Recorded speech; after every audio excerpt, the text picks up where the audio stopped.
I think when any family has a cancer diagnosis, you immediately go into somewhere between panic mode and just trying to get through the day and trying to take in all the information and trying to get the information out to your family members while you're trying to caretake, especially when it's a child, and make sure that all their needs are taken care of. So it was really very quickly turned from panic to, okay, I've got to get up and I've got to do this. I've got to keep everything moving. I've got to take care of her. I've got to make sure she's getting the best care. I've got to take care of my other children. I've got to let my family know what's going on. So I felt like the beginning was scary, but it was very much focused on moving forward. You know, we're going to have 6 months of treatment and we're going to get through this, and here's how we're going to do it. Once we hit that mark and she continued to not be in remission, and then we went on to the next chemotherapy, and sort of with each different treatment we tried, as the years went by, it became really more of a chronic illness, I think, as it would affect your family. So we had a new normal, and Alex's cancer was a part of our life. It was a part of my kids' lives. We would go to the hospital, you know, for the day, and I would bring my other children, and we'd play games, and we, you know, would keep ourselves busy, and then we would go home. It really felt like a job almost, something we did as a family.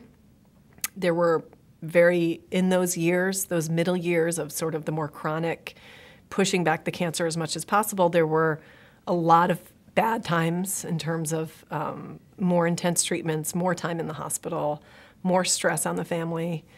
In those times, you really just had to focus on getting through the day, and it was a lot of scheduling, and I would be at the hospital in the day and my husband would be there at night, and we would swap off with the kids. The kids would come for dinner so we could eat as a family. So it was really a lot of finding a way to make our family feel normal with this, you know, awful chronic illness in our family. Then as the years went by and she became ill, and it was apparent that the treatments were not only not working, but the cancer was giving her a lot of other problems, and it was taking over, and that we were not going to be able to turn it back at that point. It had spread to too many places. Then it really became trying to figure out how we were going to get through the last phase of her life, and how we were going to communicate that, and how we were going to get up each day and, you know, live our lives without frightening our children, and how we were going to get through the terrifying thoughts that she might have pain, and what would it be like, and what would our other children do. It's just a lot of overwhelming thoughts of how are we going to do this? How on earth are we going to get through this?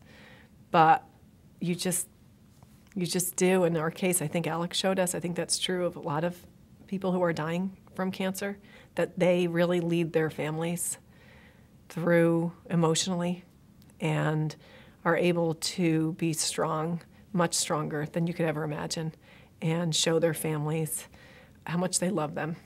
And really you have an opportunity at that point to see the gifts that are there, and see the gifts for all the bad things that you would never want associated with any cancer diagnosis, and certainly end of life. There are a lot of gifts that people dying can give us, and it's those things that you really hold on to every day and you cherish, and it gets you up in the morning.